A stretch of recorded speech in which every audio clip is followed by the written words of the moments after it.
Así que, doctor, le damos la más cordial bienvenida. Muchísimas gracias por su tiempo, por el aporte de conocimientos, que no dudamos que va a ser de mucha utilidad pues para estos jóvenes que están en este proceso de enriquecimiento en cuanto a sus conocimientos se refiere. Así que, pues, muy bien, bienvenido nuevamente. Hola, ¿qué tal todos? Es un gusto estar aquí con ustedes. Gracias, Laurita, por la invitación, por contar conmigo y de verdad, gracias, Claudita, porque siempre me tenés en cuenta. Pues en un tema que realmente me apasiona bastante. No, ma, yo me voy a salir de esto, man, después me van a rastrear. Perdón, jóvenes, ¿nos pudieran apoyar poniendo en silencio sus micrófonos, por favor? Muchas gracias. Muy bien, así que es un gusto estar aquí con ustedes y espero que la pequeña ponencia pues les sea de bastante utilidad. Permítame, voy a poner aquí, compartir y vamos, aquí estamos, ya, ¿verdad? ¿Están viendo mi pantalla? Sí, doctor. Muy bien, entonces permítame, voy a poner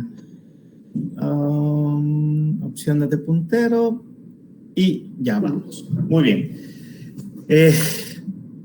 Antes que nada, pues gracias a Dios estar aquí de nuevo con ustedes. Es una oportunidad también de aprendizaje para mí porque me hace leer, actualizar datos y también las ponencias. Para que conozcan un poquito de mí, esta es mi clínica, Sonrisas Saludables o Healthy Smiles, que es digo yo que es un nuevo concepto de odontología porque trato de encaminar a todos mis pacientes hacia un programa de prevención y biosalud, que es una pequeña empresa que surgió hace 5 años, en donde hacemos capacitaciones, verificaciones de procesos de esterilización, de desinfección y también pues hacemos la parte de desinfección de locales. Bueno, hacemos bastantes cosas en la parte de bioseguridad. Me pidieron hablar un tema bastante interesante, que es un tema que tal vez dentro de las universidades se deja desapercibido, y es la parte de fluoruros, la parte de fluoroterapia. Entonces, yo inicio diciéndoles que ¿saben cuál es el medicamento que más se utiliza a nivel mundial? Por favor, si alguien quiere participar, por favor lo hace. Entonces, ¿saben ustedes cuál es? Y bueno, pues ahí tienen la respuesta. Es el flúor. El flúor es un medicamento que lo podemos estar utilizando 2, 3, 4, 5 veces al día. Cada vez que usted se cepilla los dientes, entonces está utilizando este medicamento. La importancia es de conocer este medicamento, cómo se distribuye. Y solo les pido que tengan una mentalidad un poquito abierta, que se ubiquen en el país en el que estamos, y es el resumen que yo les voy a tratar de hacer. Sabemos que enseñar no es transferir conocimiento, sino que es crear la posibilidad de producirlo. Así como les dijo la doctora Laura, yo pertenezco a la Asociación Latinoamericana de Operatoria Dental y Biomateriales, ALODIV. Esta es una mesa redonda en donde abordamos la parte de caries dental, mínima invasión, fluoroterapia, y están representantes de varios países, ¿no? Aquí vemos a la doctora Silvia Gudiño, quien fue profesora de la doctora Claudia Hidalgo. Aquí está el doctor Gómez, esta es una eminencia que está aquí, que es el doctor Roberto Valencia. Pues ella, la doctora Lilian Nas, quien fue la primera presidente de la Asociación Latinoamericana del Sexo Femenino, y bueno, tenemos diferentes representantes. Entonces, aquí discutimos cuáles eran los lineamientos que íbamos a llevar en cuanto a estas temáticas a nivel de Latinoamérica. Y chicos, hacerles una atenta invitación. A ver, otra, ¿verdad? Esta es una revista que se ha hecho para ustedes. Pueden buscar esta revista, que es la revista de Operatoria Dental y Biomateriales, en donde van a encontrar artículos en español concernientes a la parte de operatoria dental. Y entonces, por favor, es algo que se ha hecho para ustedes. Y les invito, doctora Hidalgo, si los chicos están interesados, por medio de usted les puedo enviar los links para accesar. Este es nuestro segundo congreso latinoamericano de forma digital. Es completamente gratuito y por medio del grupo de docentes de operatoria dental y materiales dentales, GEDOM, que es la filial del Salvador, les queremos, voy a desconectar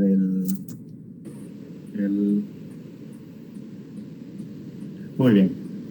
Les queremos invitar. Sí, perdón, Manuel. Sí, pero sí, con mucho gusto pueden mandarles el link, sí, y yo se los envío a ellos sin ningún problema. Gracias. Muy bien. Entonces, aquí va a ser de lunes. ¿Qué no avanza esto? Bueno, va a ser martes 24 de agosto. Les recomiendo, por favor, no se lo pierdan. Es con la gente de estilo italiano. Es gente Walter Devoto, no se lo pueden perder. Si me quieren escuchar a mí el jueves 26 a las 11 de la mañana, pues yo voy a estar ahí, y termina el viernes 27 de agosto. Muy bien, entonces vamos a hablar un poquito de las temáticas: flúor, biodisponibilidad, la farmacocinética, mecanismos de acción, vías de administración, y vamos a hablar un poquito de toxicidad. Y me estaba diciendo la doctora Hidalgo que ya habían visto la fluoroterapia. En la parte sistémica y tópica voy a pasar un poco sobre eso. Y me interesa mucho que conozcan el proceso de remineralización del esmalte. Para que conozcan también, este es Joe Frenken, quien es el creador de la práctica restaurativa atraumática, o PRAT. Y en su libro, que se llama MI Dentistry, dice: máxima prevención, máxima remineralización, mínima invasión y mínima preparación cavitaria. Entonces, una de las conclusiones que llegamos en el ALODIF es que cuando nosotros vamos a trabajar con fluoruros, lo estamos haciendo con un material dental, pero lo estamos haciendo a microniveles. O sea, cuando nosotros vamos a poner un barniz fluorado, cuando nosotros vamos a colocar un medicamento por medio de una pasta, barniz, gel, lo que a ustedes se les ocurra, estamos ayudando al esmalte a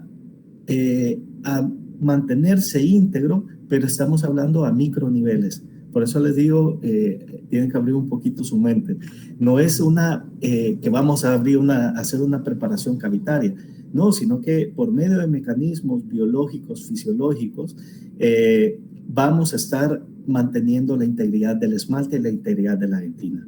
Nos dice también el doctor Fidel Márquez que actualmente la odontología preventiva y la operatoria dental forman una unión intangible en la cual ambas se están complementando en una sola disciplina que está enfocada en el tratamiento integral de la enfermedad.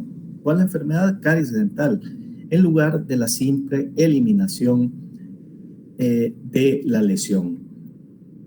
Entonces, la odontología preventiva más la operatoria dental nos lleva a la odontología de mínima invasión, la cual es una filosofía de cuidado profesional que se preocupa por la prevención, diagnóstico precoz y curación de la enfermedad lo más pronto posible a microniveles. Aquí es donde entra la parte de fluoroterapia. Vamos a estar actuando a microniveles. Y va a ser seguida, si nosotros fallamos en ese momento, de un tratamiento mínimamente invasivo y que sea fácil para reparar el daño irreversible que ha causado la enfermedad caries dental. Entonces, esto se basa en un engranaje perfecto entre un diagnóstico y prevención, educación y promoción de la salud bucodental y un tratamiento integral de la enfermedad, y viendo al paciente como un ser integral, no solo como un ser en donde vamos a aplicar requisitos técnicos o requisitos, necesito una resina interproximal para terminar mi requisito, sino que verlo como un ser integral, cuáles son sus necesidades. Y es así que cada una de ellas el diagnóstico, pues tenemos que conocer la enfermedad, cuál es el diagnóstico, cuáles son otros métodos de diagnóstico. Y en la parte de prevención y promoción tenemos la fluoroterapia. Y todo esto, chicos, al final lo que tenemos que garantizar es una estrategia. Pero en sí, los fluoruros se convierten en la piedra angular de la prevención desde que la caries fue reconocida como un problema de salud pública. Entonces, y si es la piedra angular, ¿cuál es el problema? Que a veces no podemos recetar fluoruros. ¿Sí? No nos podemos ubicar en el país donde estamos, que ya vamos a hablar un poquito.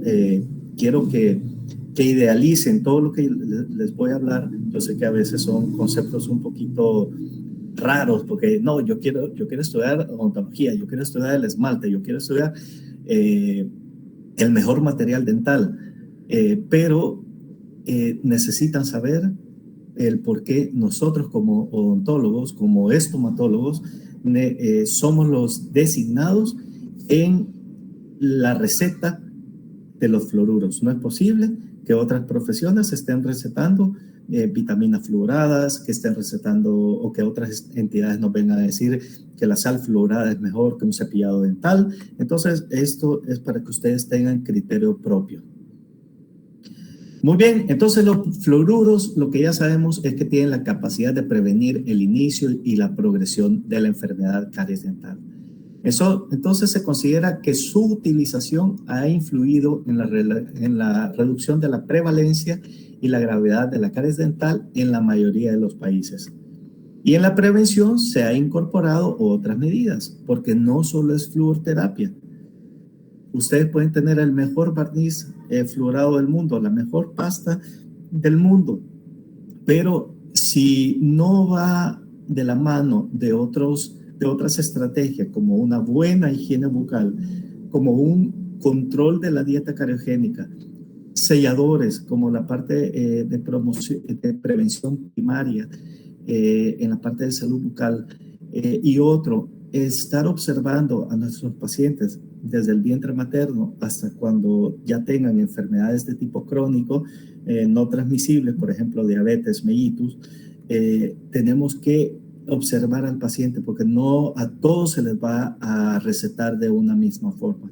Hay pacientes que necesitan una pasta dental, hay otros pacientes que necesitan otra pasta dental, que tal vez ya lleva un contenido más alto de fluoruro.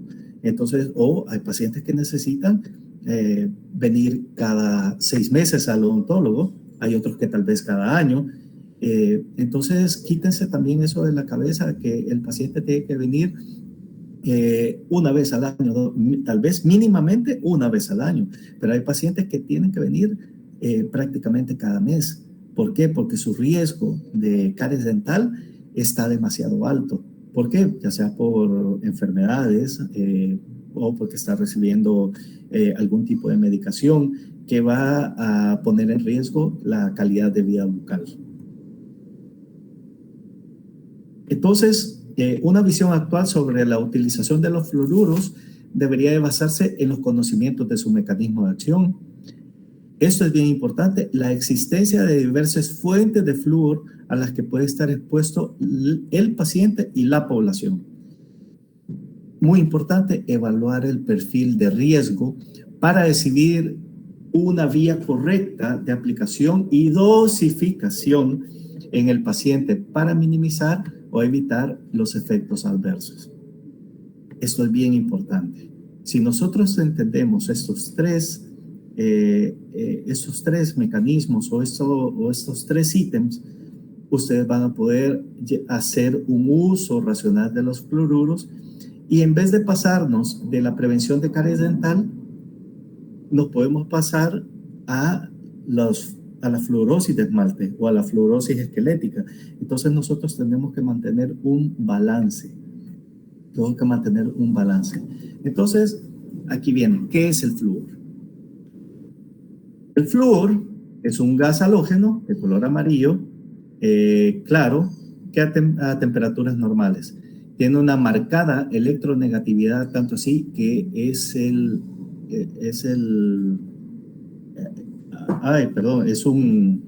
elemento de la tabla periódica que es el más electronegativo que es conocido. Tiene una gran reactividad. Es raro encontrarlo en estado libre o en estado elemental. ¿Por qué? Porque es demasiado reactivo. Entonces, tienen estos valores. Tal vez no es muy importante en este momento el conocer el peso atómico, la valencia, que es -1, y que está en la familia de los halógenos. Esto es más que todo para hacer ya las tablas de cuando el paciente viene a la clínica y uno empieza a evaluar cuál es su consumo de flúor diario. El ion flúor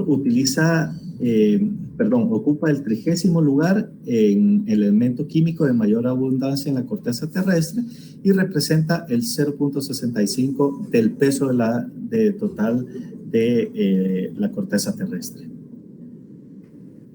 Así como presenta ese 0.65, entonces tiene que tener una biodisponibilidad. ¿Qué es biodisponibilidad?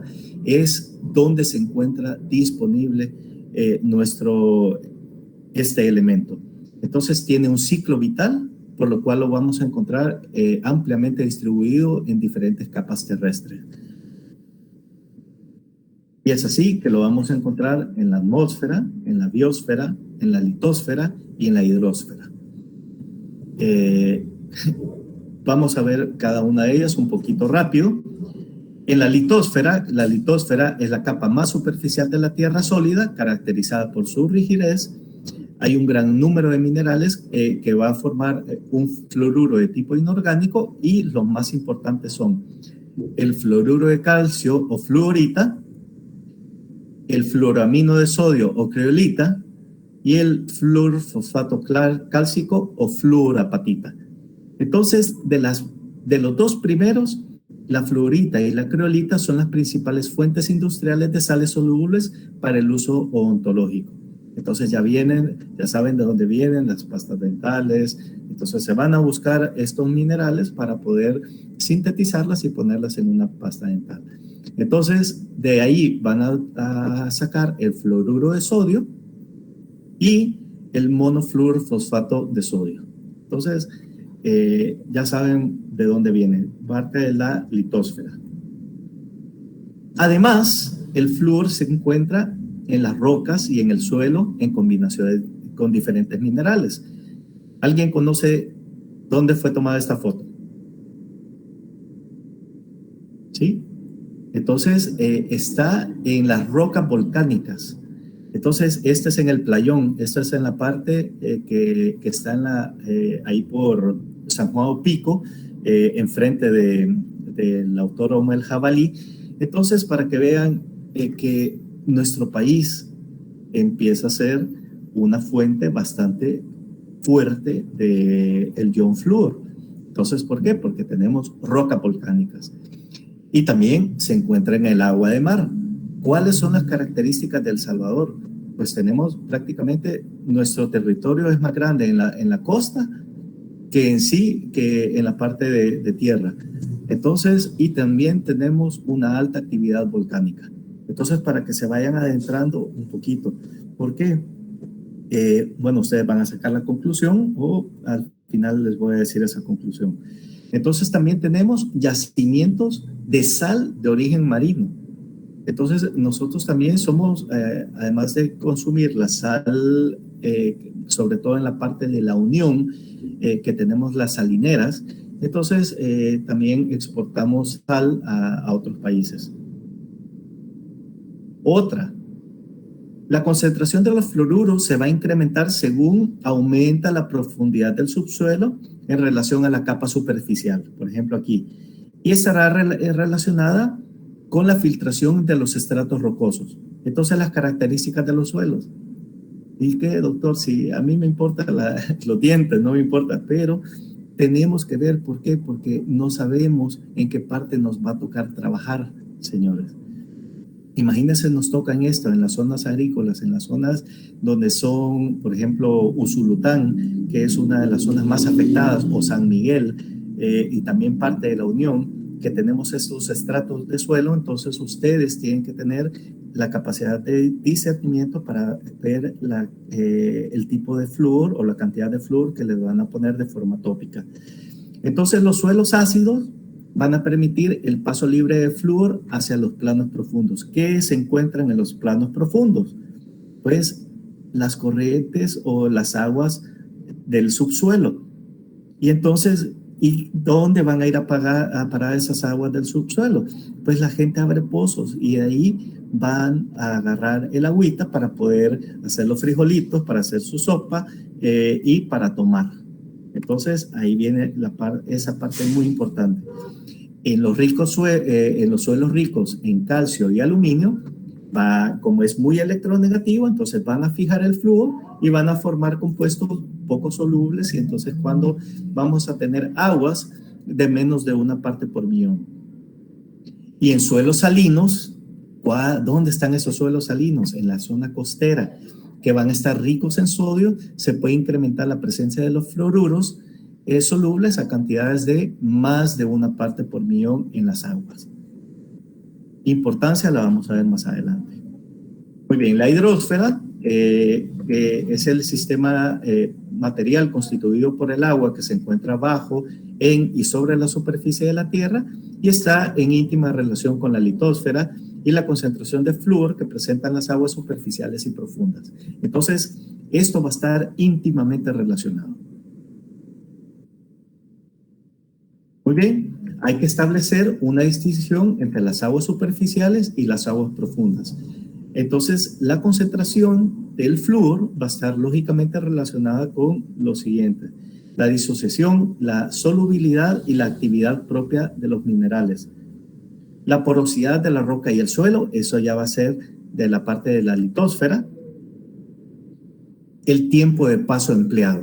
Entonces, si cuesta que pase el agua, ¿sí?, hacia los estratos profundos, entonces hay mayor capacidad de que pueda reaccionar, y entonces las aguas no van a tener mucha concentración de fluoruro. En cambio, si pasa libremente, entonces las aguas van a tener una alta concentración de fluoruro. El pH, también la temperatura por el coeficiente de evaporación y los elementos presentes en el suelo.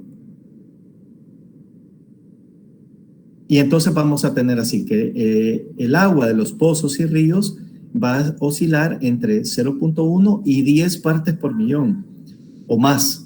Las aguas superficiales no suelen superar el 0.01, mientras que las aguas profundas, es lo que le digo, que pueden tener hasta 10 partes por millón, hasta 67 partes por millón. Entonces tenemos que tener mucho cuidado para esta parte de en qué sitio nos vamos a encontrar, bajo qué población nos vamos a enfrentar. El agua de mar de por sí tiene de 0.8 a 1.4 partes por millón. Y eso influirá en qué se encuentra ahí. Si usted lleva una alimentación rica en pescado, rica en camarones, rica en conchas, rica en ostras y en diferentes mariscos, entonces la cantidad de fluoruros que usted está absorbiendo es bastante alta. Y no es tanto la parte de cuánto nos vamos a aplicar en la boca, sino que es la concentración total o la suma total de todas las posibles fuentes de fluoruro a las que ustedes van a estar expuestos. Otra, el agua comunitaria, si es fluorada, suele tener niveles entre 0.7 a 1.2 partes por millón, y esto tiene que depender de la temperatura promedio anual. si puedo tocar esta parte de las aguas fluoradas, me gustaría tocarlo con ustedes, porque es una parte muy importante, porque a veces dicen que en los programas nacionales van a poner agua fluorada, pero no sería lo mismo un agua fluorada en la zona oriental del país, que es un calor impresionante, a, por ejemplo, al área de Chalatenango, que casi, o sea, no es tanto el calor, o en las zonas montañosas, ¿ok? Y el agua embotellada podría tener elevadas concentraciones de flúor, hasta 7 y 8 partes por millón. Si ustedes son acuciosos, la única agua embotellada que dice la concentración de flúor es la Alpina BB, que esa dice que la concentración de flúor es de menos de 1 parte por millón de flúor. Entonces, ya podemos tener un parámetro, perdón, de 0.1 partes por millón de flúor. Entonces, ya podemos tener un parámetro de qué tipo de agua le estamos dando a los bebés. Y de las demás aguas, pues no tenemos una información, o bien no sabemos de qué pozo se está extrayendo esta agua. Y las aguas lluvias no contaminadas contienen entre 2 a 20 partes por billón. Muy bien, en la atmósfera, que es la capa gaseosa que rodea la Tierra, las fuentes de fluoruro van a variar ampliamente y van a estar en relación con las partículas del suelo procedentes del polvo, de las rocas, del rocío, de la presencia de pequeñas gotas de las aguas, de la evaporación de los mares, del agua de los mares, de los lagos, de los ríos. Por ejemplo, esta práctica que es muy común aquí en el país, sobre todo en las épocas de diciembre, enero y febrero, que es la zafra. Entonces, que hay una quema, entonces esa carbón quemado y la polución también de las industrias va a marcar que se va a llevar consigo el flúor en el ciclo del agua. Entonces va a contener que ciertas aguas llovidas van a tener una alta concentración de fluoruros. También en la atmósfera, esta fue cuando lanzó cenizas el volcán de San Miguel, para que se vayan contextualizando en nuestro país. Entonces, en el aire, los fluoruros se encuentran ampliamente diseminados, principalmente cuando provienen de los gases emitidos por erupciones volcánicas. Entonces, como les digo, esto es en San Miguel. Perdón, esta es en Santa Ana. El de San Miguel lo tengo en otra presentación. Este es en Santa Ana, cuando en el año 2005 que hizo erupción. Biosfera, que es el sistema material formado por el conjunto de seres vivos propios del planeta Tierra. Entonces podemos decir que la acumulación de flúor en el suelo y en la planta no es significativa, según este autor Weinstein. Y de forma global, los alimentos sólidos adoptan una dosis muy reducida de flúor con un máximo de 0.27 miligramos. Pero tenemos una planta que es bastante interesante, que son la Camellia sinensis, que son las que se utilizan para hacer el té. Entonces, estas pueden tener bastantes cantidades, entre 100 a 300 partes por millón del ion fluoruro. También va a depender de la naturaleza y el pH de los suelos, como ya vimos anteriormente, y la parte de la utilización de fertilizantes. También la contaminación industrial va a modificar esa concentración.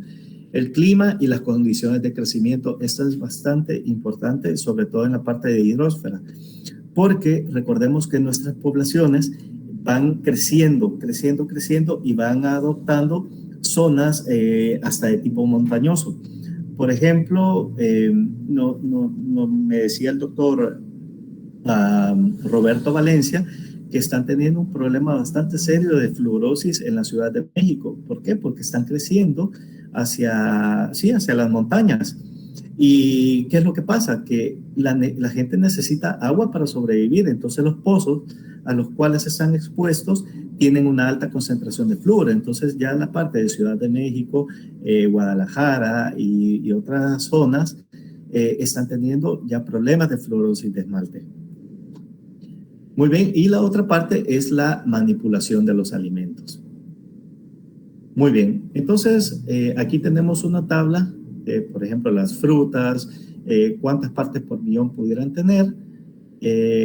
Las que más tienen, pues podrían ser las papas, las bebidas como el té. O sea, toda esa parte es bastante importante porque al momento de hacer un análisis dietético del paciente, le puede preguntar, mire, ¿cuántas tazas de té se toma usted? Entonces, usted puede ir teniendo una idea de la cantidad de fluoruros que él ya está ingiriendo de forma sistémica. ¿Sí? Muy bien. La ingestión, lo que decíamos, la ingestión de la pasta dental, ¿sí? Disculpe, con respecto al té, ¿hay alguno en particular o es en general? Es en general, es en general. Y sobre todo, no los té procesados, sino que los té que le venden la planta para que usted haga las infusiones. Pero los que vienen en sobrecito, recuérdese que ya vienen con otro tipo de tratamiento químico. Y lo que decíamos aquí, que va a influir la manipulación de los alimentos, ¿sí? Este tema de la manipulación de los alimentos lo voy a tocar un poquito más adelante. Y les voy a poner un ejemplo súper clásico, ¿ok? Entonces, de los té, muy buena pregunta. De los té son aquellos que venden, que venden las hojas y que usted lo pone para hacer las infusiones. La ingestión de la pasta dental, esta parte es bastante importante y tal vez la doctora Claudia nos puede dar una mayor amplitud de este tema, porque sabemos que la ingestión de la pasta dental puede contribuir significativamente en el incremento del flúor diario. Entonces, sabemos que por estudios se ha hallado que los niños podrían llegar a ingerir hasta 0.30 gramos de pasta cada vez que se cepillan. Entonces, en una pasta que contiene 400 partes por millón, entonces la ingesta sería de 10 a 15 miligramos. Entonces, lo que se está recomendando en este momento es la vigilancia por parte de los padres. Que por favor pongan las pastas en un lugar que el niño no lo vaya a encontrar, porque debería ser un medicamento no que tenga libre acceso al niño, porque sí podría llegar a una ingesta que podría conllevar a un problema. Entonces, y hubo una discusión muy interesante, como les digo, porque en Perú, en Argentina, ellos tienen, por estrategia de salud pública, tienen el sistema de fluoración de la sal. Entonces decían, no, mejor mantengamos la fluoración de la sal, pero quitemos los fluoruros de las pastas de los dientes de los niños. Y entonces hubo una discusión bastante bonita y sobre todo la conclusión fue ¿cómo le vas a quitar por ejemplo, la forma de aplicación de un medicamento te va a llevar a una higiene bucal, por ejemplo, el cepillado, y la otra te va a llevar a podría conllevar una sobredosificación de sal, podría llevar a la introducción de las enfermedades crónicas de tipo no transmisible, como una hipertensión arterial. Entonces, como les digo, ahí es donde empieza a formar la balanza de cómo vamos a aplicar este medicamento. ¿Hasta aquí vamos bien? Bueno, y hay que tener cuidado con las pastas superiores de 500 partes por millón en niños y la cantidad que se coloca en el cepillo. Metabolismo. El metabolismo de los fluoruros es un proceso biológico de características bioquímicas que guarda una estrecha relación tanto con sus beneficios como con su toxicidad, siendo ambos efectos orgánicos dosis dependiente. O sea, a mayor dosis vamos a tener un mayor efecto. Considerando que su incorporación al organismo puede provenir en diferentes accesos, ya lo vimos, por vía pulmonar, ya sea por la inhalación, la que más la que más interesa desde el punto de vista metabólico es la gastrointestinal, por la ingesta de los elementos o de los productos de tipo fluorado. Entonces, después de la ingesta, se van a distinguir 3 fases bien diferenciadas.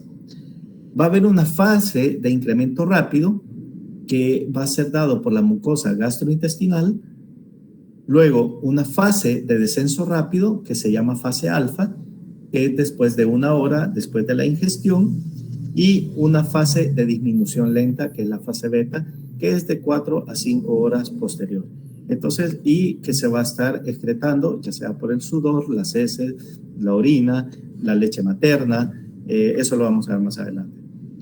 Las soluciones provenientes de sales son fácilmente solubles y se absorban casi completamente en la mucosa gastrointestinal.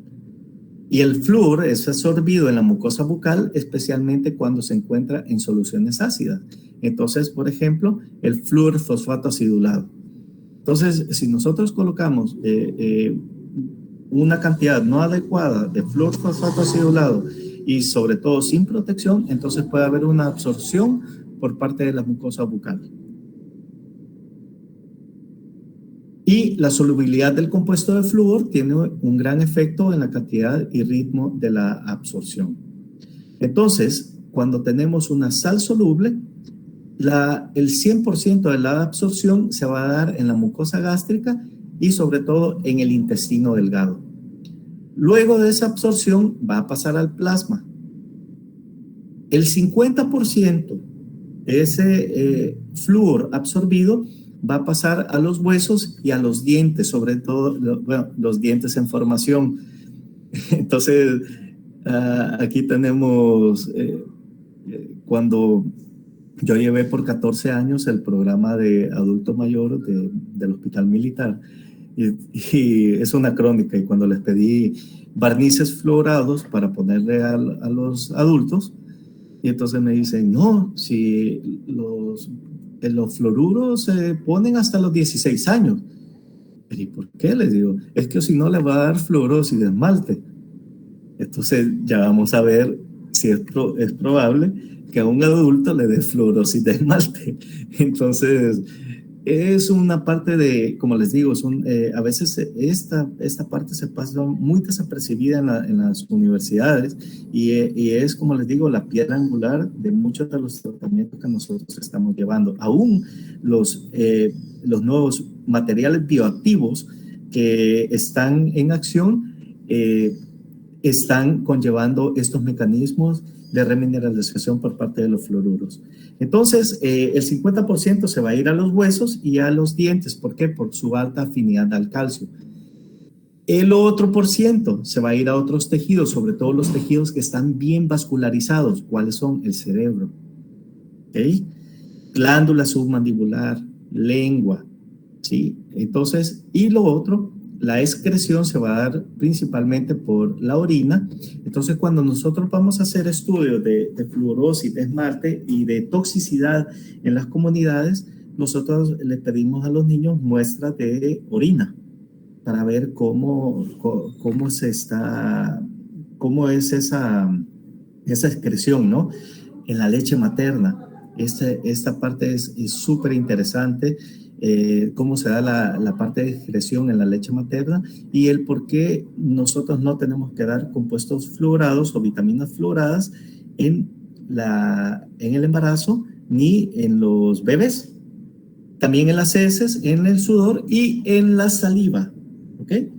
Que ese va a formar un mecanismo de defensa. Muy bien. La distribución en los tejidos blandos va a venir por los ritmos biológicos dependiendo de cada uno de los tejidos respecto a soporte sanguíneo. ¿Ok? Entonces, más o menos así. El riñón, claro, ahí es donde más se va a excretar, pero es bien importante es en el cerebro. ¿Ok? Es en el cerebro. ¿Por qué? Ya hay estudios, no sé si lo toco aquí, no sé...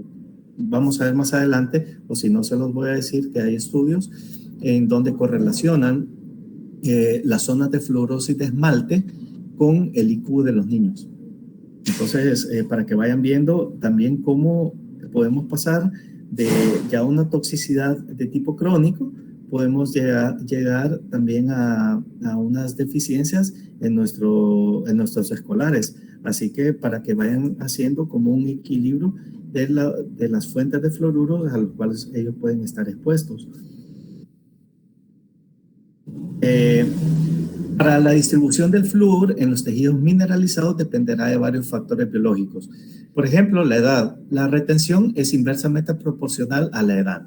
O sea, entre más edad, menos capacidad de retención. La dieta.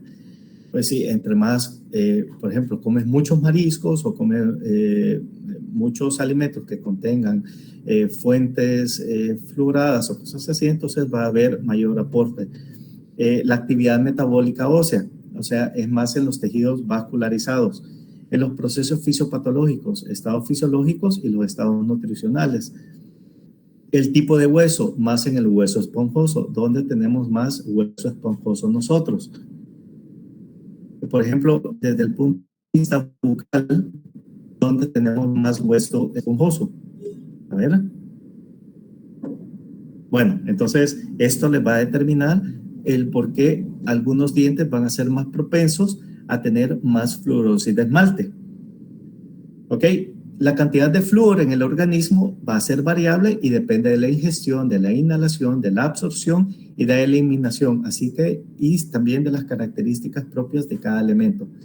Entonces, generalmente se concentra en huesos, cartílagos, dientes y placa bacteriana, el 99%, y el depósito de los fluoruros va a variar con la edad y la excreción. En los niños, el 50% se va a fijar en los huesos y en los dientes en formación. Y en los adultos se va a depositar básicamente en los huesos. O sea que con esto les estoy diciendo que a los adultos, por más flúor tópico que usted le vaya a poner, no le va a dar una fluorosis de esmalte. ¿Por qué? Porque la fluorosis de esmalte solo se da en el proceso de formación del esmalte, por sustitución del calcio. Muy bien. Al final, después de hacer esta pequeña introducción de la biodisponibilidad, nos decía Paracelso que todas las sustancias son venenos, no existe ninguna que no lo sea, y la dosis va a ser la diferencia entre un veneno y un remedio. ¿Ok? Entonces, aquí es donde vamos a jugar la dosis. Si vamos a tener, si no damos una dosis adecuada, si damos una subdosis, entonces vamos a tener caries dental, y si damos una dosis extra, entonces vamos a caer en la parte de fluorosis de esmalte o fluorosis de tipo esquelético. Entonces, como les digo, hay que tener cuidado con las dosis. Y no, mi amor, si solo una me voy a tomar, una dosis de esa, pues lo pone loco cualquiera, ¿no? Muy bien. Siendo los fluoruros un excelente ejemplo de esta acertada aseveración, entonces los integrantes del equipo odontológico están obligados a conocer, comprender y manejar su uso, dosificación y potencial de toxicidad, dada la gran disponibilidad de productos que contienen diversas concentraciones de fluoruros, los cuales son usadas, aquí me voy a meter, pero sí son usadas a veces con mucha pasión y sin conocimiento de parte de las personas, y eso se lo dan en las comunidades, en los hogares, en las escuelas y sobre todo en clínicas odontológicas. ¿Por qué les digo sin mucho conocimiento? Y es porque yo he tenido mucho contacto con los pediatras, con los neonatólogos, y ellos dan, pero así con mucha pasión, el baby fluor, el children fluor, el no sé qué, y también los ginecólogos les gusta dar vitaminas fluoradas o multivitaminas prenatales con flúor a las embarazadas, y entonces y a veces no se necesitan, como vamos a ver más adelante. Entonces es misión de nosotros hacer o quitar ese error de parte de ciertas prácticas en la medicina y en la odontología. ¿Ok? Entonces tenemos que conocer nuestra comunidad, tenemos el entorno en el que se está manejando la persona, ¿sí? Muy bien. Entonces, ¿cuál es el gran problema en este momento? Que la odontología se centra en las bondades del flúor. Sí, el flúor es excelente siempre y cuando lo des en una dosis adecuada, pero se le sustrae la atención al potencial nocivo. Perdón. ¿Ok? Entonces, el potencial nocivo, me voy a retirar 2 minutitos, permítanme.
Perdón que esto de los camioncitos se emocionan, ¿verdad? Pero bueno. Entonces, retomando, la mayoría ven las propiedades, las bondades del flúor, como esas son inherentes, o sea, no podemos discutir que el flúor tiene muchas propiedades, pero también tenemos que tener en cuenta que si damos una sobredosis, entonces vamos a tener efectos potencialmente nocivos, lo que va a resultar riesgoso, sobre todo en la infancia. Y entonces, cada vez estamos viendo otras fuentes de sustraer flúor. Entonces, todo esto ha hecho que se haya abierto la posibilidad de que la prevalencia aumente, sobre todo de la fluorosis, y también los efectos adversos que esta puede tener. Entonces, como les digo, tal vez la parte central es, por favor, mentalícense que tienen que estudiar muy bien de dónde viene el paciente, cuál es la comunidad, y para poder dar una dosis exacta. Muy bien.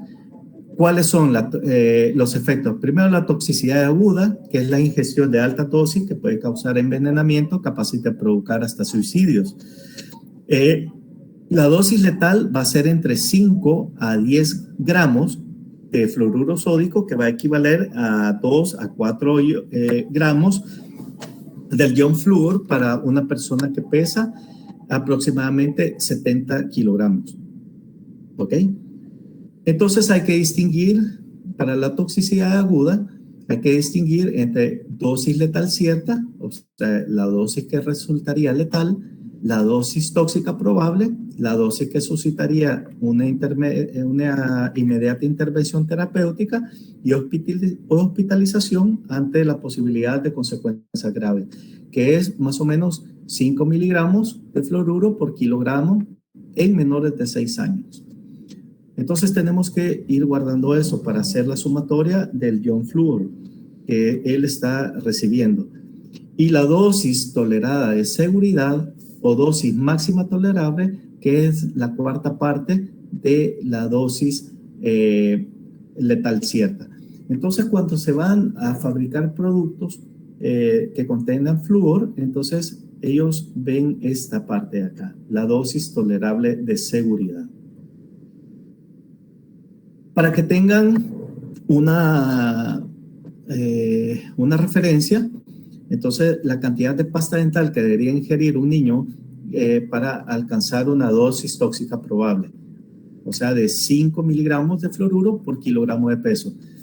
Si es una pasta que tiene 1000 partes por millón en un tubo de 90 gramos, Entonces, prácticamente un niño de 2 años, que aproximadamente pesa 12 kilogramos de peso, entonces es más o menos el 66% del tubo. O sea que el bichito tendría que ser un comedor de pasta, ¿verdad? Entonces, hay que tener, como les digo, hay que advertirles a los papás que esto se tiene que guardar en un lugar donde el niño no tenga acceso.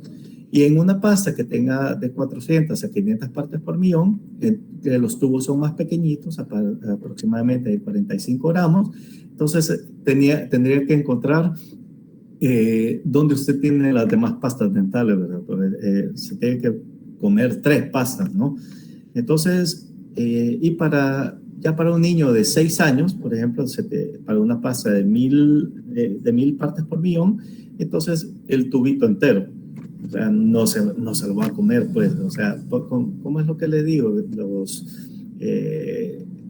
Hay que advertirles a los papás, pero también hay que hacer hincapié de que, por favor, los guarden en zonas donde el niño no tenga acceso para prevenir esta parte de acá.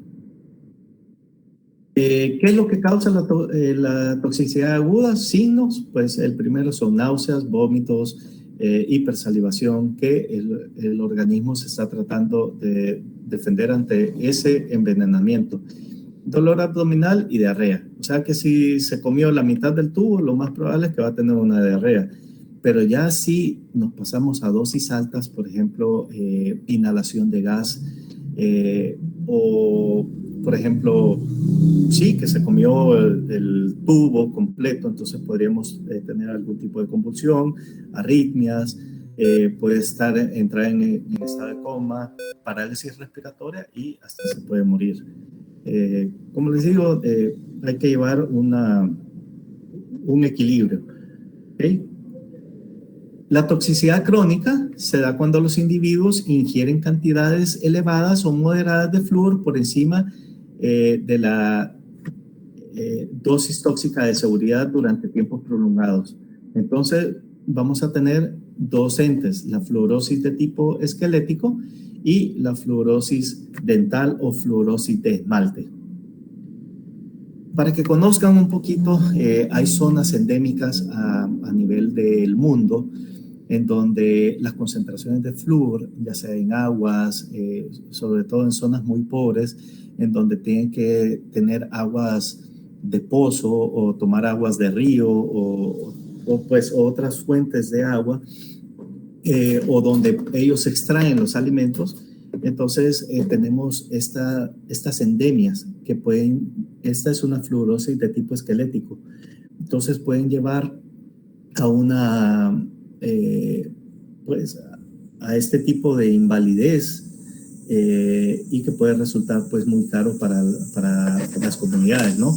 Entonces, para que una persona desarrolle fluorosis esquelética, se requiere el consumo de 4 a 5 miligramos de fluoruro por día en periodos de 10 a 20 años o de 20 a 80 miligramos por día durante el mismo periodo para llegar a una fluorosis esquelética de tipo invalidante.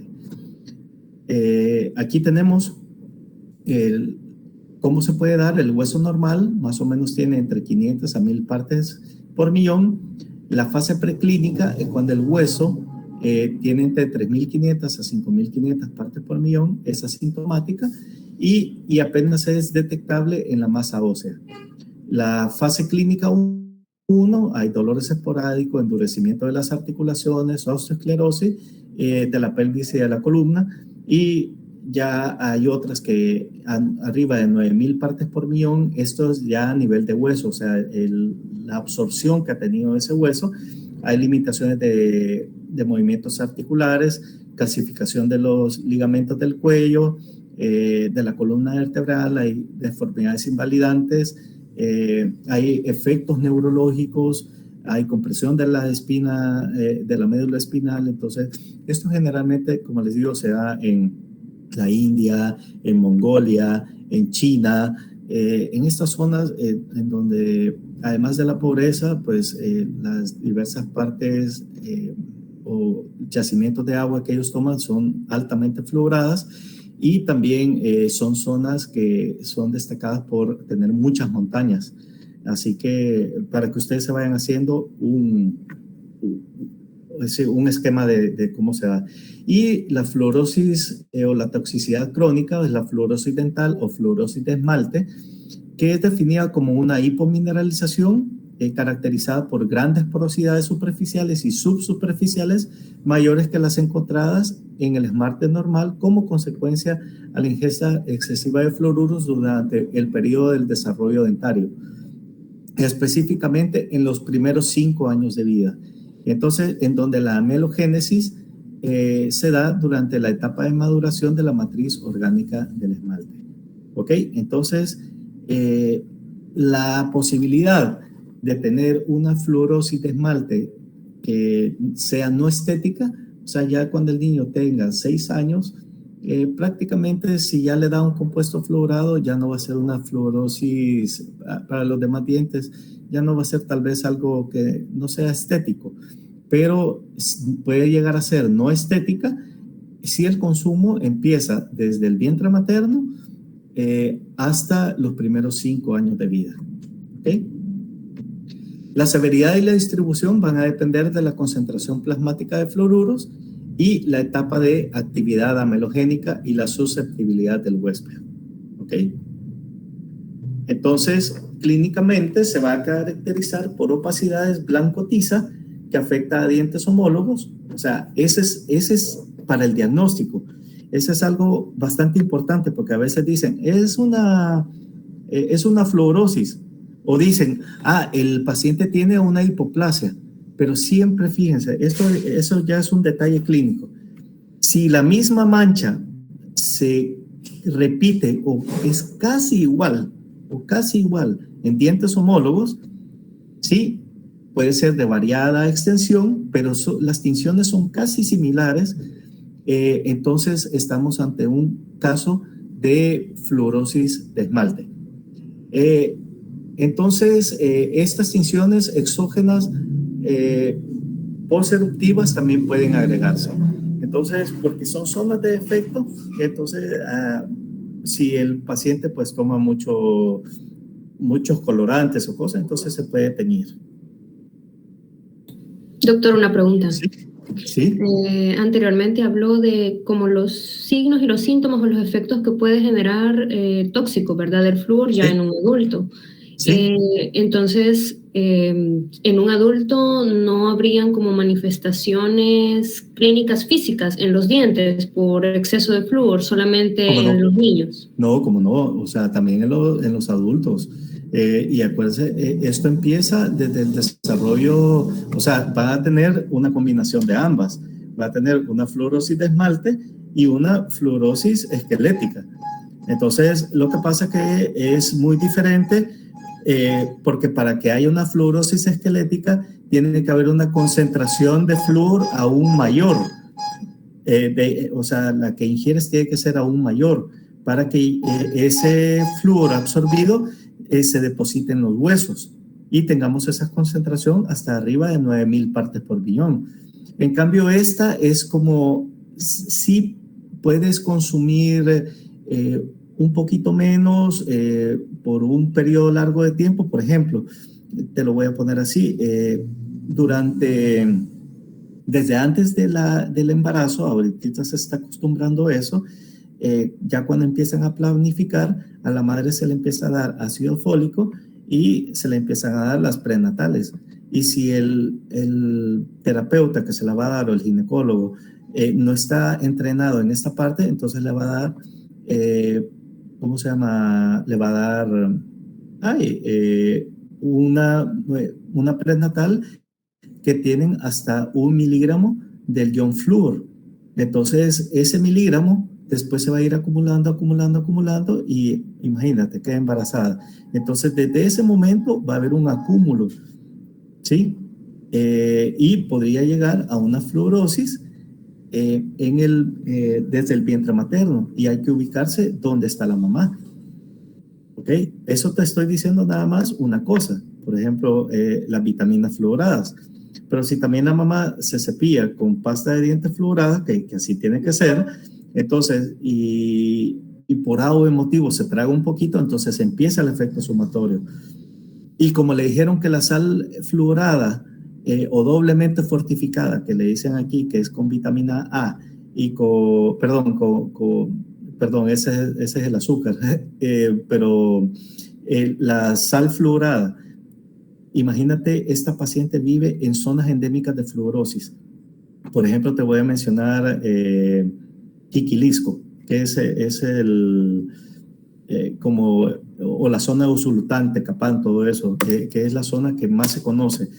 Esta persona, además de su vitamina con flúor, va a ir a prepararse una sopa con agua del pozo. Y ese pozo tiene altas concentraciones de flúor. ¿Ok? ¿Qué es lo que involucra aquí? Es la forma de preparación del alimento. ¿Por qué? Porque el agua, ponele, tiene 3 partes por millón del ion flúor. Y el coeficiente de evaporación, por el meterle fuego, entonces la concentración va a ser aún mayor. Y si a ese momento le agregas una sal fluorada, entonces vas a tener una concentración mayor. ¿Y qué es lo que va a hacer? Una sopa de punches o una sopa de camarones o lo que sea. Entonces, y son alimentos y son mariscos que tienen altas cantidades de flúor. O se va a hacer un pescado asado también. Entonces, todo eso va a ir en un incremento y es lo que nosotros tenemos que saber. ¿Ok? Y aquí en el país no se han reportado este tipo de fluorosis esquelética. Todavía no, sino que son países y son pozos que son muy profundos. ¿Ok? Pero muy excelente tu pregunta. ¿Ok? Muy bien. Aquí es donde lo que te decía. Para que haya fluorosis de esmalte son condiciones: consumo excesivo de flúor, aproximadamente encima de 1.5 miligramos por litro o 1.5 partes por millón de forma prolongada. Entonces, estas madres que están tomando agua de estos pozos o que de ahí hacen la sopa, ¿me entiendes? Y que el consumo coincida con el periodo de formación del diente, desde la gestación hasta los 8 o 10 años de edad. ¿Ok? Para que no sea de forma estética, es más o menos entre los 5 o 6 años, y ya para que no afecte a ningún otro diente hasta los 8 a 10 años de edad. ¿Por qué? Porque la fluorosis se produce con el acúmulo del flúor en el diente en la fase de calcificación preeruptiva. Entonces, probablemente por una alteración en la actividad de los ameloblastos. Y entonces, de esta moda va a interferir en la posición de los cristales de calcio. Entonces, va a dar esa formación de las hipocalcificaciones, que como lo vamos a ver más adelante, tienen sus formas. Son hipocalcificaciones bien diferenciadas, dependiendo de cómo sea el ataque en ese momento del ion flúor, para que el flúor atrape al calcio en forma de fluoruro cálcico. Entonces va a formar ese tipo de aposición medio rara, ¿no? ¿Qué es lo que tenemos que conocer aquí? ¿Cuándo se comienza a formar el diente? En la semana 14 de gestación se empiezan a formar los incisivos centrales. Esto es un promedio, puede ser antes, puede ser después. La corona completa la tiene entre los 1 y los 3 meses, ¿sí? Y la erupción está entre los 6 y 9 meses, ¿ok? Entonces, este es bien importante, miren, lo que les habla la doctora Claudia Hidalgo, que se aprendan cuándo se empiezan a formar los dientes, cuándo se van a erupcionar, cuánto tienen la corona completa. Entonces, ¿qué es lo que pasa si en ese momento la mujer empieza a tomar una hipercantidad del ion flúor? Entonces, veamos, aquí es la morfogénesis en el 6º mes intrauterino, cómo se van viendo los molarcitos, y esta es ya en el 9º mes. Miren, ya formadas sus cúspides bien bonitas. ¿Okay? Entonces, si en ese momento de formación, de aposición del esmalte, entonces entra una cantidad excesiva de flúor, entonces vamos a empezar a tener ciertos problemas, como este. Vean, manchas similares, ¿sí? Manchas similares en el momento de formación y en dientes homólogos. Entonces, esta es una fluorosis de esmalte en dientes deciduos. ¿Quieren ver otra? Este ya es un poquito mayor, ¿sí? Vean, hasta se ve como que el diente está, se le ha caído el esmalte. Entonces, esta ya no quiere decir que hay una alerta, que puede ser que el pozo o la cantidad de fluoruros que ellos están utilizando es de una cantidad excesiva. Entonces, ahí es donde tenemos que jugar un balance y pues ojalá que cuando ustedes vayan a la comunidad averigüen bien o observen bien para tomar en ese momento políticas de salud pública interesantes para la comunidad. Muy bien, y empieza la clasificación de los dientes, ya permanentes en los 3-4 meses, la corona completa está a los 4 o 5 años. Vean cuánto tarda estos dientes en formarse, ¿ok?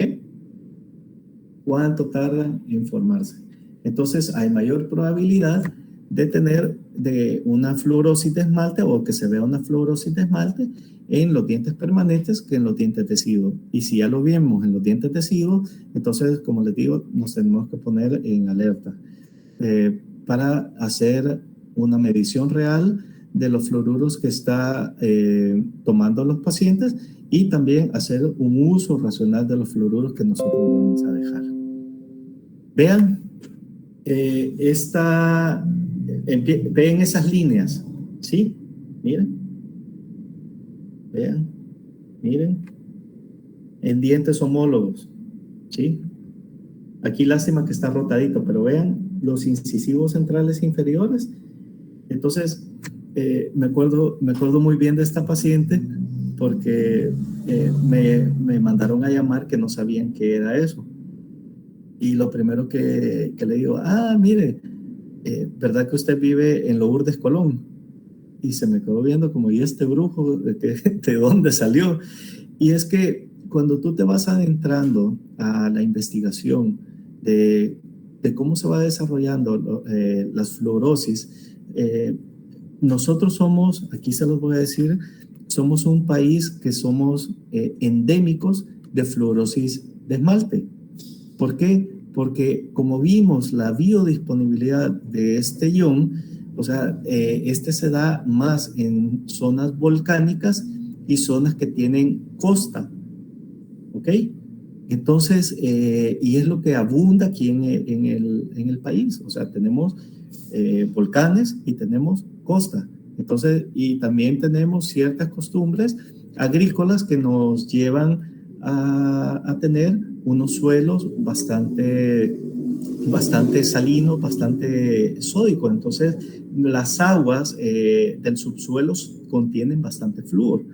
Así que, ¿qué se le puede decir? Bueno, haz la ortodoncia y todo, y después hacemos el tratamiento de la fluorosis. Que de eso ya, pues, es otro tema muy aparte. Esta muchacha, súper bonita, ella es de Usulután y se les ven así, miren, solo por esta mancha de acá, esta no es caries, pero solo por esta mancha de acá, que más o menos se repite en esta zona, no sé si alcanzan a ver, entonces solo por esa mancha ella es clasificada como fluorosis de tipo moderada, ¿ok? Entonces, porque ya hay pérdida estructural del esmalte. Entonces quiere decir que ella pasó mucho tiempo, pues toda su vida en Usulután, ¿no? Y bebiendo, imagínense, antes, tal vez, no sé si será ahora así en las escuelas, me imagino que sí, pero nosotros tomábamos agua de chorro. Y imagínense ella tomando mucho tiempo agua de chorro, también en su casa no había agua cristal o el acceso era un poquito diferente. Entonces, es lo que les digo, que tienen que ir jugando con la dosis para que no lleguemos a estos efectos adversos. Esto se clasifica así, y esto es dependiendo, es la escala de DIN, ¿sí? Entonces, estos tienen valores, tienen códigos, y esto es para hacer el índice comunitario de fluorosis. Entonces, ya cuando pasa de cierto número, entonces nosotros podemos catalogar a una comunidad si tiene alto, moderado o súper riesgo de tener una fluorosis. ¿Ok? Y tenemos, por ejemplo, un diente sano. Veamos aquí hay una fluorosis de tipo leve, o sea, se ven ciertas opacidades, pero ustedes no la alcanzan a ver, pero están homogéneas. Entonces, si están en el mismo lugar, entonces lo clasificamos. Veamos aquí, se ve un poquito más estas manchas, ¿sí? Entonces ya es un tipo 1. Aquí ya se ve el esmalte un poquito más moteado. Aquí ya definitivamente se ve, y este ya es un tipo 5, que cuando ya hay unas pérdidas bastante estructurales que abarcan más del 50% de la estructura dental. ¿Ok? Entonces, como les digo, esta es una parte del estudio. De por sí los odontólogos no hemos estudiado mucho esto. Sería muy interesante que tal vez ustedes tal vez quieren ir a esa parte de investigación, muy bonita. Y este es el de Dilstrup-Fayerscope, el índice, pero esto ya es demasiado, pues. Hay que hacer procesos de calibración para lograr identificar la enfermedad. Calibración es que vas a diagnosticar de una forma consistente, concisa, y ¿cómo se llama? Y pues y puedes repetir tu diagnóstico aún cuando el paciente venga una y otra vez. Entonces, tienes que tener esa consistencia. Y aquí es promedio anual de ingestión de flúor y cómo puede ser afectado, ¿sí? Viene del libro del doctor Roberto Espinosa, Roberto Valencia, que es uno de los grandes investigadores, y de Israel Ceja, de los grandes investigadores de fluorosis. Ellos son mexicanos y tienen 2 libros de fluorosis impresionantes, ¿sí? Muy bien. Ya hablando de esto, no sé si tengo tiempo para ver un poquito de fluoroterapia. Hola. Bueno. Hola, doctor. Sí. ¿Sí? Unos 10 minutitos, no sé si disparando. 10 minutitos, perfecto. Entonces, bueno, sabemos que el flúor se puede administrar ya sea de vía sistémica o vía tópica, ¿sí? La vía sistémica, supuestamente nos decían que era para la fase de maduración preeruptiva, y fluoración tópica es para maduración posteruptiva, ¿ok? Y también vamos a ver otros mecanismos en donde el flúor nos vaya, porque no solo es la maduración del esmalte, vamos a ver las 5 mecanismos de acción del flúor, ¿ok? 5 mecanismos de acción. Entonces, ¿qué es lo que pasa si lo dan vía sistémica? Que está muy enteramente relacionada con la fluorosis de esmalte. Y la acción preventiva de caries es muy pobre.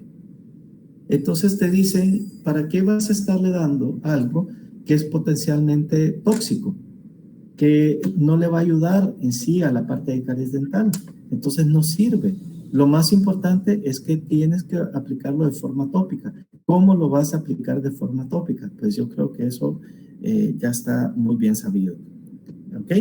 Y la acción preventiva de caries dental, ya sea en la parte tópica, en la maduración preeruptiva, ya sabemos que está demasiado estudiado esta parte. ¿Ok?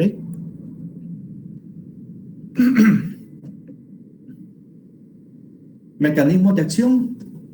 Lo primero y el más importante es la transformación de la hidroxiapatita, ¿sí?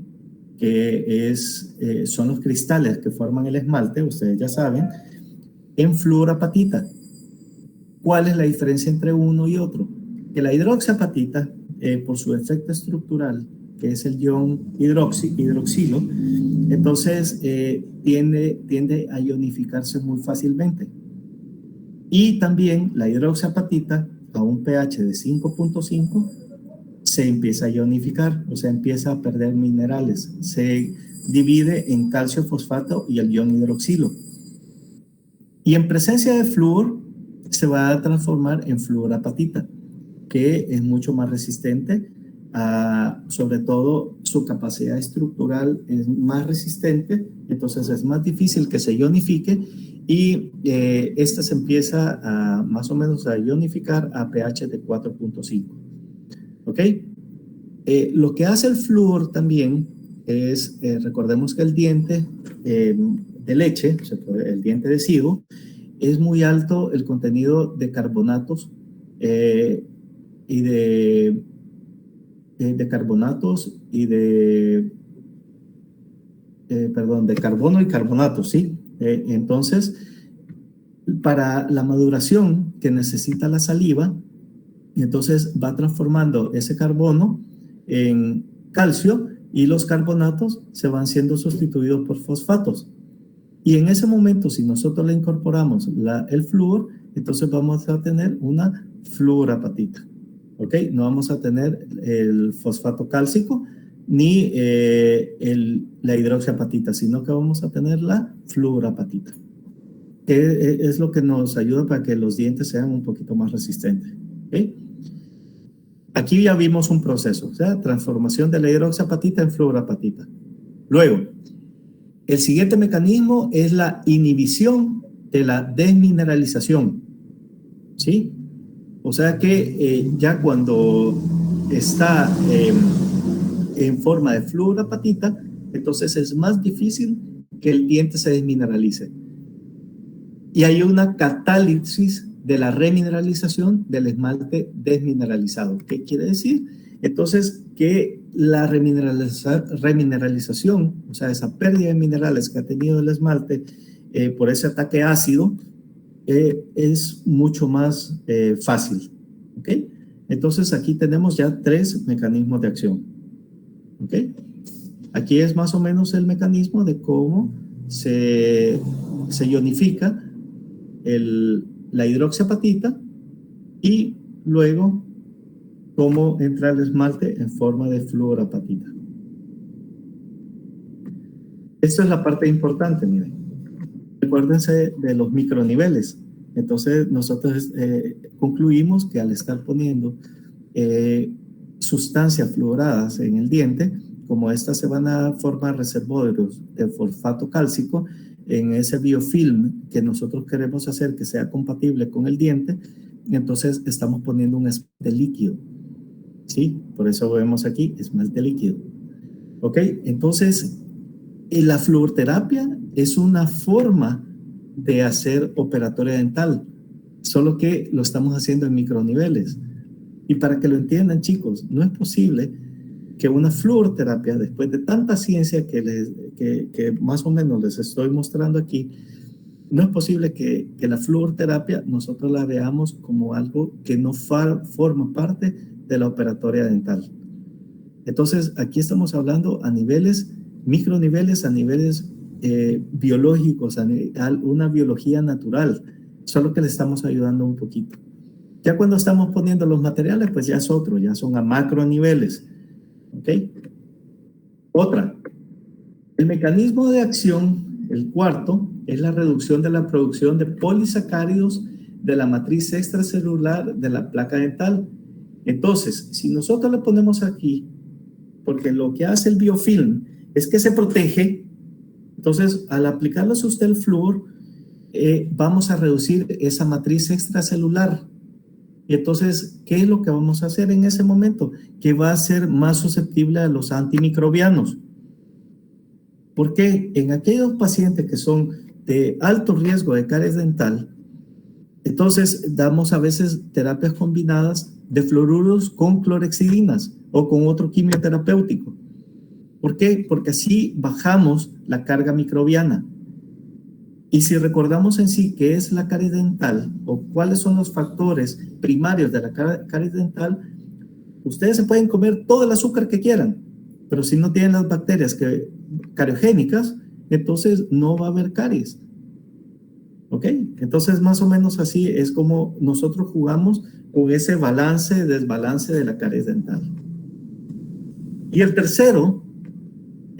quinto, es que va a inhibir las reacciones de glucólisis de las bacterias de la placa o del biofilm por inhibición de la enolasa y del sistema de transporte de glucosa y sobre todo del Streptococcus mutans, con lo que disminuye la formación de ácidos, ya sea butírico y acético.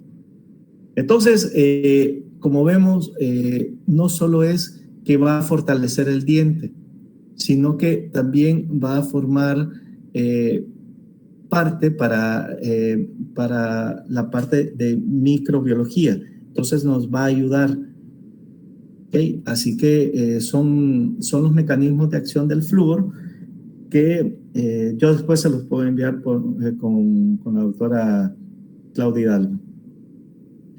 El flúor, ok, ya vienen indicaciones. ¿A quién le voy a recetar? ¿Sí? ¿Qué tipo de flúor? Sistémico, pues ya sabemos que no, ¿sí? Y tópico. Pero tenemos que saber el sistémico porque muy probablemente nos vamos a enfrentar a ese tipo de pacientes que por su localización geográfica van a estar expuestos a ese flúor. ¿Ok? ¿Qué forma de aplicación? ¿Okay? Te lo voy a dejar en una pasta, te lo voy a dejar en el hilo dental, te lo voy a dejar en un chicle, te lo voy a dejar en un material dental, en un biomaterial dental, te lo voy a poner en forma de barniz. Ok, ¿cómo te lo voy a aplicar? ¿Por cuánto tiempo? ¿Sí? ¿O cada cuánto tiempo te voy a estar haciendo esa aplicación? ¿Ok? ¿Será que un paciente con bajo riesgo de caries dental necesita lo mismo que un paciente de alto riesgo de caries dental? Y vuelvo. Y si el paciente es de bajo riesgo de caries dental y está en una zona donde prácticamente no hay riesgo de fluorosis, entonces nosotros podemos hacer un uso racional bastante bueno. Pero en el otro caso, tenemos un paciente de alto riesgo de caries dental y alto riesgo de fluorosis, entonces, ¿cómo voy a hacer ese uso racional de los fluoruros? Y sobre todo si es un niño. ¿Ok? Entonces, para que vayan abriendo un poquito esa mente. Y no sin antes, la seguridad, la prevención para fluorosis de esmalte. Entonces, yo creo que por aquí nos vamos a ir quedando. Yo creo que ya hablaron de la fluoroterapia sistémica. Pues sabemos que las actividades terapéuticas para la prevención específica se va a dar por selladores de fosas y fisuras, la fluoroterapia sistémica y tópica, y la sistémica se va a dar por medio de las aguas, la sal, la leche y los suplementos fluorados. ¿Muy bien? Entonces, no sé si tienen alguna duda, alguna consulta. Y podemos tal vez, así como me dijo la doctora Claudia Algo, tal vez podemos retomar este tema desde acá, porque aquí voy a hablarles un poquito de los diversos fluoruros y en el siguiente también cómo se da ese mecanismo de recambio y cómo el flúor va a ayudar en la parte de remineralización del esmalte. ¿Ok?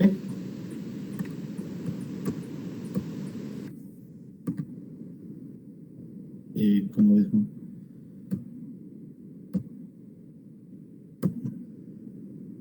Muy bien. Hola. Gracias, doctor. No sé, jóvenes, si alguno de ustedes tiene alguna pregunta o alguna duda, alguna inquietud que haya quedado con lo que el doctor pues comentó, pues quedó bastante clara toda la información, pero no sé si hay alguno que tenga alguna inquietud para manifestársela, preguntársela al doctor y aprovechar ahorita que lo tenemos por acá. O los dejé más confundidos. Buenas tardes. Buenas tardes. Buenas tardes. Yo tengo una duda. Había una diapositiva que decía que hay que tener cuidado con 500 partes por millón de flúor en niños. Entonces mi pregunta es, ¿cuánto es la recomendada para la primera erupción dental? Mira, ese es un tema de discusión bastante amplio. te lo voy a poner así. Desde hace mucho tiempo hay una discusión de cuál es la cantidad de fluoruros que se le tiene que poner a una pasta dental de niño. La Academia Americana de Odontopediatría te dice que a partir de la erupción del primer diente tiene que ser una pasta de contenido normal de flúor, o sea, de 1000 partes por millón para arriba. Lo que sí todos preconizan, los europeos, los americanos y las academias, es que este cepillado o esta pasta sea bajo la supervisión de los padres de familia, que lastimosamente los padres de familia no dejan a los niños que se cepillen, anda, cepillate los dientes y ya, ¿verdad? Como te digo, es un tema un poquito árido. Hay gente que te dicen que hay que quitar los fluoruros como dicen los peruanos, que hay que quitar los fluoruros de las pastas para que los fluoruros vengan por parte de la sal. Y te lo dicen PhDs, o sea, te lo dice gente con postdoctorados, ¿no? Y hay otros que dicen, no, las 1000 partes por millón está bien. Hay otros que te dicen, no, 500 partes por millón están bien. Yo lo que te puedo decir es que tengas un criterio y que veas dónde está ubicado tu paciente. Por ejemplo, ¿en qué? En la ubicación geográfica, ¿sí? Si es un paciente que puede tener un riesgo de una fluorosis, y si el paciente en sí, imagínate, tiene riesgo de fluorosis, pero no tiene riesgo de caries dental porque la madre higieniza bien al baby y no consume alimentos de tipo azucarado, entonces yo no lo expondría a una pasta de ese tipo. O sea, es una opinión muy propia, porque como te digo, tienes que llevar un balance.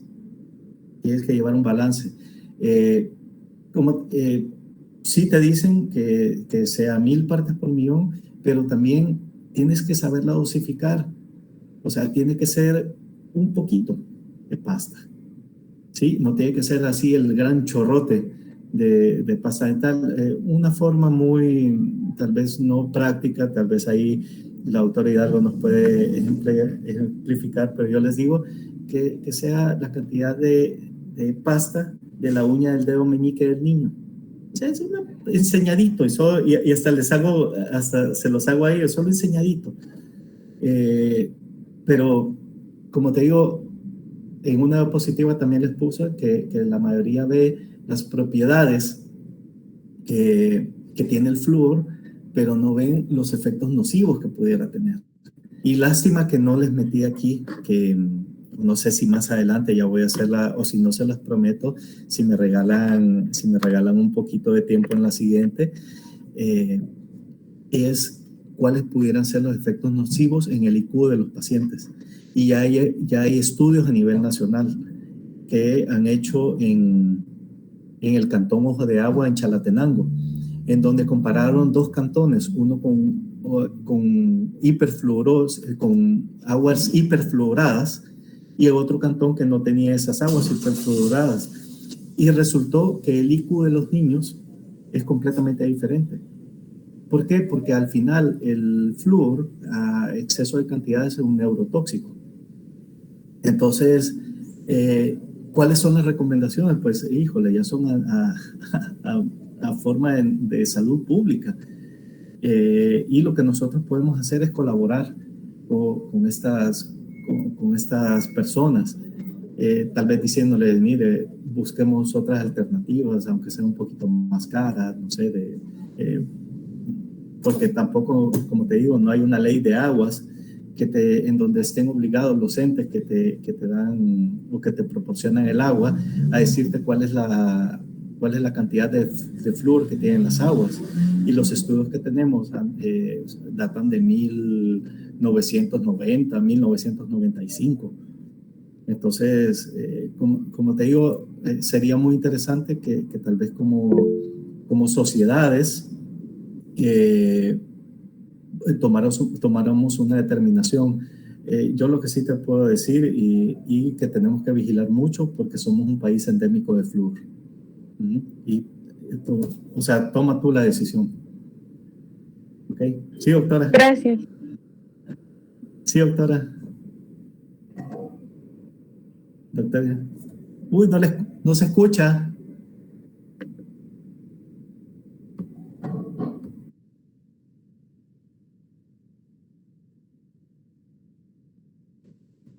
Está en silencio su micrófono, doctora.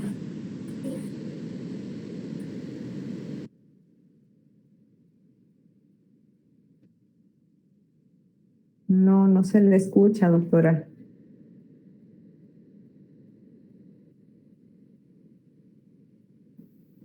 Gracias, sí, porque estas son las discusiones que a mí me gustan. O sea, porque todo viene a enriquecer, todo viene a enriquecer. Ahí está.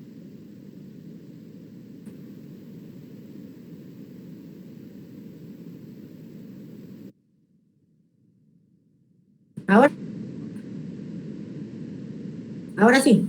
Sí, hoy sí, doctora.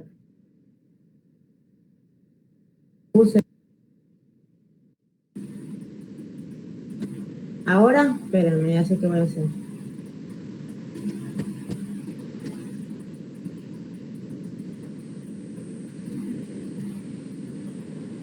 Ahora sí se escucha o tampoco.